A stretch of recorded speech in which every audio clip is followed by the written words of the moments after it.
Equation को ax plus b y plus c equals to 0 के form में represent करके फिर a, b और c के वैल्यू बताने हैं। जैसे फोर्थ पार्ट में हमें गिवन है x is equals to 3y, तो 3y इधर आएगा तो माइनस 3y हो जाएगा, तो ये हो गया x minus 3y is equals to 0।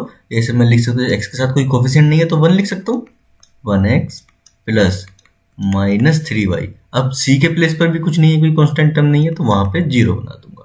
ये हो गई इक्वेशन। अब देखिए यहाँ से आपको a की वैल्यू क्या पता चल रही है 1, b की वैल्यू -3 और c की वैल्यू 0। चलिए इसके फिफ्थ पार्ट की बात करते हैं। तो फिफ्थ पार्ट में हमें गिवन है 2x is equals to -5y, 2x is equals to -5y। ये हो जाएगा 2x प्लस 5y। अब c के प्लेस पर कुछ नहीं है तो 0 लिख लेंगे, प्लस 0 इज इक्वल्स टू 0। अब यहाँ से a की वैल्यू पता चल गई 2, b की वैल्यू पता चल गई 5 और c की वैल्यू पता चल गई 0।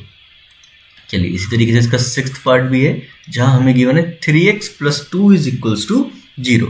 तो ये होगी 3x, y वाली टर्म क्योंकि नहीं है तो 0 से मल्टीप्लाई कर देंगे y की, प्लस 2 इज इक्वल्स टू 0। देखो 0 से मल्टीप्लाई करके फिर टर्म खत्म हो जाएगी।